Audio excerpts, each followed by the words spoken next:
నమస్తే రమగారు. నమస్తే జయ. రమగారు, ఏదైనా జానపద గాథ చెప్తారా? చెప్తాం. పూర్వం ఒక రాజుగారికి 2 భార్యలు ఉండేవారట. పెద్దరాణి, చిన్నరాణి. పిల్లలు లేరు వాళ్ళకి. అయితే ఏమైందట, పెద్దరాణి బాగానే ఏదో అన్యోన్యంగా ఉండేవాళ్ళు. ఒకనాడు ఒక సన్యాసి భిక్షకు వచ్చాడట. భిక్షకు వస్తే ఆవిడ కొంచెం దీనంగా, చిన్నరాణి వాకిట్లో నుంచున్నాడు ఆయన. ఆవిడ కాస్త దీనంగా ఉండి ఇది వేయటానికి వచ్చింది, భిక్ష వేయడానికి వస్తే ఆయన, ఎంతమంది పిల్లలమ్మా నీకు అన్నట్ట. ఆవిడ బిక్కమొహం వేసి, పిల్లలు కలగలేదండి నాకు. మా పిల్లలు లేని వాళ్ళ చేతి భిక్ష నేను తీసుకోను అన్నట్టు. అనేసరికి ఆవిడ ఏడ్చింది. ఎన్ని పూజలు చేసినా పిల్లలు పుట్టట్లేదండి అంటే, ఇప్పుడు ఆయన ఏమన్నాడంటే, సరే నువ్వు నన్ను అడిగావు కాబట్టి అని ఒక దానిమ్మ పండు చేతిలో పెట్టాడు. ఈ పండు రసం తీసుకుతావు, నీకు సంతానం కలుగుతుంది. కాకపోతే ఆ పిల్లవాడికి, వాడి ప్రాణం ఒక చేపల గుండెలో ఉంటుంది. చేప అంతఃపురానికి ఎదురుగుండా ఉన్న చెరువులో ఒక బోలు చేప ఉంటుంది. ఆ బోలు చేప గుండెలో ఒక పెట్టె ఉంటుంది. ఆ పెట్టెలో ఒక మణిహారం ఉంటుంది. ఆ పిల్లవాడి ప్రాణాలు అందులో ఉంటాయి. ఓహో, చేపను రక్షించుకో, పిల్లాడు దినదిన ప్రవర్ధమానంగా పెరుగుతాడు నీకని చెప్పాడు. ఈవిడ దానిమ్మ పండు రసం తీసుకుని పుచ్చుకుంది. కాలక్రమాన గర్భవతి అయింది. ఈవిడ చక్కగా దానిమ్మ పువ్వు రంగులో ఉన్న అందమైన కుమారుడు కలిగాడు. రాజు ఎంత సంతోషించాడో. పెద్దరాణి ఒళ్ళు మండిపోయింది. ఆవిడ అట్లా వాళ్ళకి వీళ్ళకి భిక్షలు అవి వేసే రకం మనిషి కాదు.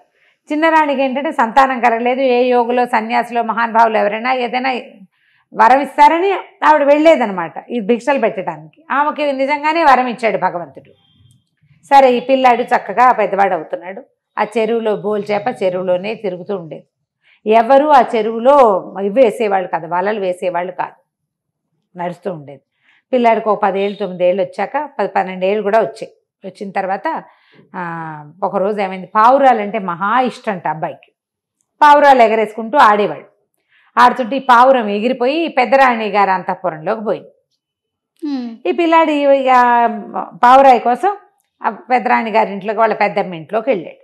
వెళ్ళేసరికి ఆవిడేమంది, ఏరా ఏమిటి నువ్వు ఏం చేస్తున్నావు, ఏం చదువుకుంటున్నావు, అవి ఇవి అడిగి, నీ ప్రాణ రహస్యం ఏమిటిరా, నీ ప్రాణాలు ఎక్కడున్నాయిరా అని అడిగింది. అడిగితే నాకు తెలియదు అన్నాడు. ఇంత అయ్యావు, నీ ప్రాణ రహస్యం నీకు తెలియదుట్రా అని కవ్వించింది. నీ ప్రాణం రహస్యం కనుక్కురా, నేను అడిగానని ఎవరికీ చెప్పకూడదు, అప్పుడు నీ పావురాలు నీకు ఇస్తానని. ఆ పావురాళ్ళు ఆ అంతఃపురంలోకి వెళ్ళినవి పెద్దవి. ఆ పిల్లవాడికి ఎంతో ఇష్టం. ఇంటికి వెళ్ళాక వాళ్ళ అమ్మని నా ప్రాణం ఎక్కడుంది ఏమిటి అని అడిగాడు. అడిగేసరికల్లా అప్పుడు ఆవిడ ఏం చెప్పింది, ఈ బోల్ చేపలో ఉంది అని చెప్పేసరికల్లా పిల్లాడు వెళ్ళి మరి వాళ్ళ పెద్దమ్మకి ఈ రహస్యం అంతా చెప్పి తన పావురాలు తెచ్చేసుకున్నాడు. ఈ పెద్దరాణి వెంటనే ఆలోచించింది, చేపను పట్టాలి ఎలాగైనా, ఈ పిల్లాడు తిరగకూడదు, చిన్నరాణి సంతోషంగా ఉండకూడదు. రాజుగారు కొడుకు పుట్టాడు కాబట్టి చిన్నరాణి ఎక్కువ ప్రేమగా చూస్తున్నాడు, నాతో బాగా ఉండట్లా. పిల్లలు లేరు కాబట్టి నాతో బాగా లేడు. ఆవిడ కొడుకు ముద్దు ముచ్చట్లు చూసుకోవడానికి, అమ్మ నాన్న కలిసి చూసుకోవడానికి ఎంతసేపు వాళ్ళ ఇంటికి వెళ్తున్నాడు. ఇవన్నీ ఆలోచించి ఏం చేసింది, కొన్ని ఎండు కట్టెలు అవి తెప్పించి, కొంచెం సన్నటివి పుల్లలు, ఎండు పుల్లలు తెప్పించి పరుపు కింద వేసుకుంది. దాని మీద పడుకుంది. ఆవిడ కదిలినప్పుడల్లా అవి పళక్కమంటూ ఉంటాయి, శబ్దం చేస్తాయి కదా. ఏదైనా చూడు, ప్లాస్టిక్ కవర్ పెట్టుకుని దాని మీద పడుకున్నా అలా శబ్దం చేస్తుంది. విపరీతమైన తలకాయ నొప్పని, ఒళ్ళు నొప్పులని రాజు కబురు చేస్తుంది. మామూలుగా రోజువారీ ఆవిడతో బ్రహ్మాండంగా ఆయన ఉండట్లేదు కానీ వస్తూనే ఉంటాడు. అనారోగ్యం అనేసరికల్లా రాజవైద్యుడిని వెంబడి పెట్టుకొచ్చారు. ఈవిడేం చేసింది, పెద్దరాణి ముందే రాజవైద్యుడితోటి లాలూచి పడింది. వాడికి ఆయనకి తెలియజేసింది తన పరిస్థితి. సరే, ఇక్కడి నుంచి కదిలినప్పుడల్లా పళక్కమని శబ్దం వస్తుంటే భూమికలు విరిగిపోతున్నాయన్న సినిమా ఇచ్చింది ఆవిడ. అమ్మయ్యో నాయనో బాబోయ్ నా ఎముకలు విరిగిపోతున్నాయి రో అని కేకలు పెట్టేసరికి రాజుగారు ఆశ్చర్యపోయాడు. ఇదేం జబ్బు, విచిత్రమైన జబ్బు వచ్చిందంటే ఈ రాజవైద్యుడు అన్నాడు, అవును ప్రభు, ఇలా వస్తుంది నడి వయసులో. మన అంతఃపురం ఎదురుగుండా ఒక పెద్ద కొలనుంది, చెరువులో ఒక బోల్ చేప ఉంది, దాని గుండెని తీస్తే ఈవిడికి తగ్గుతుంది అని చెప్పేసరికల్లా సరే ఏముంది, ఒక చేపను పట్టించడం పెద్ద కష్టమా? రాజుకు తెలియదు. ఎందుకంటే ఆయన ఈ రహస్యాన్ని ఎవరికి చెప్పొద్దని చెప్పాడు రాణికి. కొడుక్కి చెప్పింది ఆవిడ. వాడు వచ్చి ఇక్కడ చెప్పేశాడు. అట్లాంటివి ప్రాణ రహస్యాలు అవి చెప్పుకునేవి కాదు కదా. వీళ్ళు ఏం చేశారు, అంతఃపురం కోలంలో వాలేశారు. జాలరి వాళ్ళు వచ్చి వాలేయంగానే ఎప్పుడైతే బోల్ చేప వల్లో పడిందో యువరాజు కాస్త మూర్చిపోయాడు. రాజకుమారుడు మూర్చిపోయాడు. పిల్లాడు పడిపోయేసరికల్లా ఏదో అయ్యింది, పిల్లాడు ఎందుకో పడిపోయాడని ఆ పిల్లవాడిని తీసుకుని వాళ్ళు ఏదో వైద్యం చేయించడానికి చూస్తున్నారు. ఈ లోపల ఏమైంది, చేప కాస్త అంతఃపురంలోకి వెళ్ళిపోయింది, పెద్దరాణి అంతఃపురంలోకి. చేపను కోసారు. కోస్తేనే కదా మరి గుండె వస్తుంది బయటికి. చేప గుండే కదా వైద్యం. మరి మామూలుగానే కోస్తారు, అందులో పెద్ద విశేషమైన లేదు. ఎవ్వరికీ తెలియదు ఇది. ఓ చేప దాన్ని కోయటం అంతే. బోల్ చేపటి ఇంత ఉంటుంది అనమాట పెద్దగా. దాన్ని కోసేసరికి ఎప్పుడైతే ఆ గుండెని వెలికి తీశారో పిల్లవాడు కాస్త మరణించాడు. ఆ గుండెని నేనే వండుకుని తింటానని తన చేతిలోకి తీసుకున్న మహా యువరాణి కదా పెద్దరాణి, లోపల గదిలోకి తీసుకెళ్ళి దాన్ని కోసింది. అందులో చిన్న పెట్టె ఉంది. ఆ పెట్టెలో ఒక మణిమాల ఉంది. ఎప్పుడైతే ఆ గుండెని తీసేసి మణిమాల తీసేసుకుందో పిల్లవాడు మరణించేశాడు. ఇక ఏం లేదు. ఆవిడ మణిమాల శుభ్రంగా మెళ్ళో వేసుకుని తిరగటం మొదలుపెట్టింది. పిల్లాడు కాస్త పోయాడు. రాజు చిన్న రాణి లబోదిబోమని నడిచారు. ప్రజలంతా హతాశులైపోయారు. రాజుగారికి లేక లేక ఒక కొడుకు పుడితే ఆ పిల్లాడు కాస్త చచ్చిపోతే వీళ్ళకి రాజ్యానికి రాజెవరు? ప్రజలంతా చాలా బాధపడ్డారు. ఆ పిల్లాడి స్నేహితులు అందరూ ఏడ్చారు. నానా గందరగోళం. అంతఃపురంతా శోక సముద్రంలో మునిగిపోయింది. పెద్దరాణి అంతఃపురంలో వాళ్ళు కూడా ఏడుస్తున్నారు. వాళ్ళు ఎవరికి తెలియదు. ఈవిడ మాత్రం ఆనందంగా ఉంది. నా తలనొప్పి తగ్గిపోయింది, ఒళ్ళొప్పులు తగ్గిపోయినాయని చెప్పింది. ఇదే కారణమని ఎవరికీ తెలియదు. అయితే ఈవిడికి చిన్నరాణికి ఒక చిన్న అనుమానం ఉంది, కానీ స్పష్టంగా తెలియలే. పిల్లాడు వెళ్ళి పెద్దమ్మకి చెప్పుంటాడు, అందుకే ఇది జరిగింది అని అర్థం కాలేదు ఆవిడికి. అసలు ఆవిడికి తెలీదు ఈ బోల్ చేపను కోసారని, అందులో నుంచి మణిమాల తీయబడింది అన్నమాట ఆవిడికి తెలియదు. అంతఃపుర రహస్యాలు ఎవరి వాళ్ళవే కదా. అక్కడి నుంచి ఏం చేసింది, నా పిల్లాడిని పాత పెట్టద్దు, కాల్చొద్దు, ఎక్కడైనా వాడి శరీరాన్ని ఉంచండి అని ఏడ్చి శోకాలు పెట్టింది. ఆవిడకు ఉద్దేశం ఏంటి, ఆ యోగి ఎప్పుడైనా వస్తే ఈ పిల్లాడిని బతికిస్తాడేమో, ఆయన వల్లే కదా ఈ పిల్లవాడు కలిగాడు. అప్పుడు దూరంగా ఒక తోటలో ఒక చిన్న గుడిసెలో పిల్లవాడి శరీరాన్ని అక్కడ పెట్టారు. పెట్టేసి ఆ పక్కన వదిలిపెడితే ఈ పిల్లాడికి స్నేహితుడు ఒకడు ఉండేవాడు. వాడు కూడా ఈ తల్లికి మళ్ళీనే వదలలేని వాడు అనమాట. శరీరం అక్కడ ఉందని వాడికి తెలుసు. వాడు పోయి చూసొచ్చేవాడు. అయితే ఈ పెద్దరాణి పగలల్లా మణిమాల వేసుకుని తిరిగేది. రాత్రి అయ్యాక ఆ మాల తీసి బల్ల మీద పెట్టేది. బల్ల మీద పెట్టగానే టింగుమని యువరాజు లేచి కూర్చునేవాడు.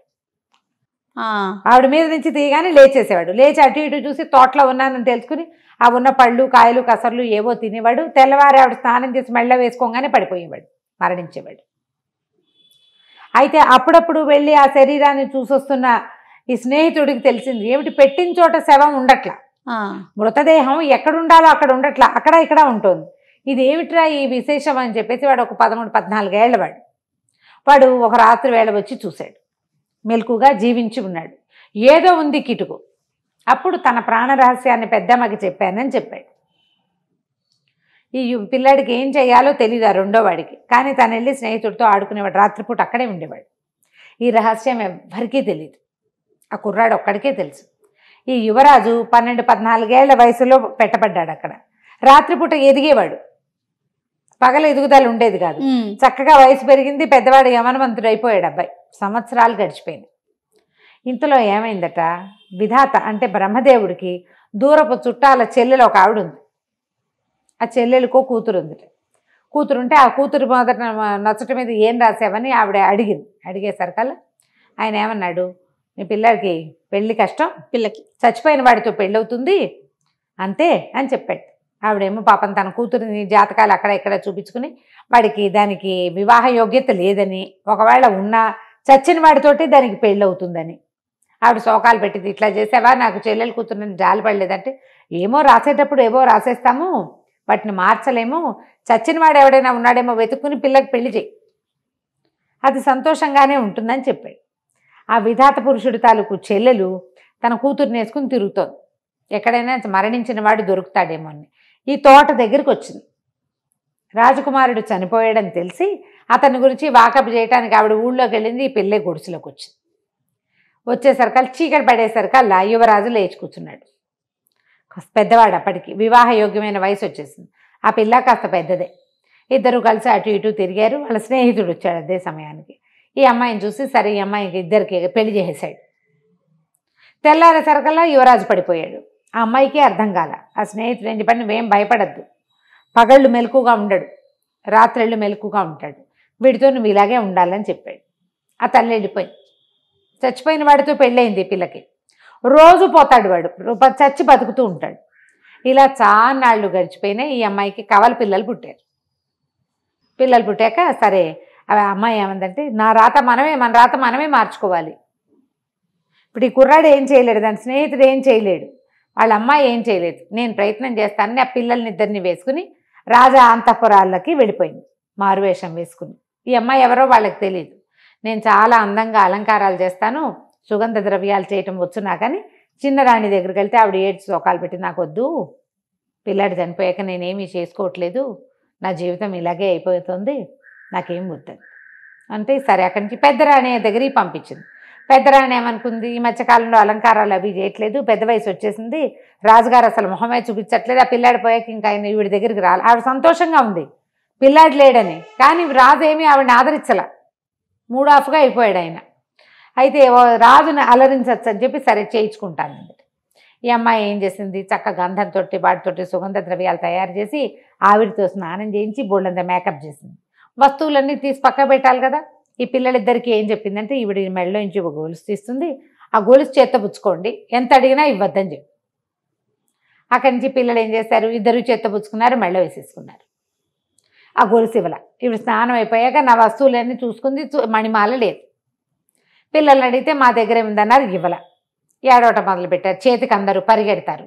ఈ అమ్మాయి ఏముందంటే, మా పిల్లలు చిన్నపిల్లలు కదా మహారాణి, మీరు రెస్ట్ తీసుకోండి, మరి నేను ఇంటికి వెళ్ళి పిల్లలకి పాలు పెట్టి నిద్రపుచ్చాక నిద్రలోకి వెళ్ళాక వదిలేస్తారు వస్తువు, ఆట కొద్దీ తీసుకున్నారు, అదేదో బాగున్నాయి పూసలు మెరుస్తున్నాయని రేపొద్దున తెచ్చిస్తాను అనగానే సరే ఒప్పుకుంది పెద్దరాణి. ఈ అమ్మాయి ఏం చేసింది, పిల్లల్ని ఎత్తుకుని ఇంటికి తీసుకెళ్ళిపోయి 4-5 ఏళ్ళు వచ్చినాయి. ఇంటికి వెళ్ళేసరికల్లా తండ్రి మెలకుగా ఉన్నాడు, మరి వస్తువు వీళ్ళ చేతిలో ఉంది కదా. ఆ మణిమాల అతని మెడలో వేసేసరికల్లా ఇంకా బలంగా, ఇంకా అందంగా, ఇంకా చక్కగా తయారైపోయాడు. మర్నాడు పొద్దున ఇంకా వాళ్ళు ఆ మణిమాలని వెనక్కి ఇవ్వాలి. ఈ స్నేహితుడు పోయి రాజుగారి మావటి వాడికి చెప్పి ఏనుగుని తీసుకొచ్చి ఏనుగు మీద యువరాజుని, అతని భార్యని, వాళ్ళ ఇద్దరు పిల్లల్ని ఎక్కించి తీసుకుపోయాడు. బతికే ఉన్నాడు యువరాజు అని. ఇతను చూసేసరికి వాడు 13-14 ఏళ్ళు వాడు కదా, పోయేసరికి పెద్దవాడైతే 25 ఏళ్ళు వచ్చినా ఏం మారుతాడు. ఏనుగు గుర్తుపట్టింది యువరాజుని. అక్కడి నుంచి అందరూ చూసుకున్నారు, ఏం జరిగిందో తెలుసుకున్నారు. సరే యువరాజుని రాజ్యాభిషేకం చేసి మళ్ళీ అతను జీవించే ఉన్నాడని తెలుసుకున్నారు. మణిమాల ఇక అతని ఒంటి మీద నుంచి మళ్ళీ ఎప్పుడూ తీల. ఇలాగే చచ్చి బతికిన వాడి జానపద కథ. చాలా బాగుందండి, సరదాగా ఉంది కదా. చాలా సరదాగా ఉంది. నమస్తే. నమస్తే.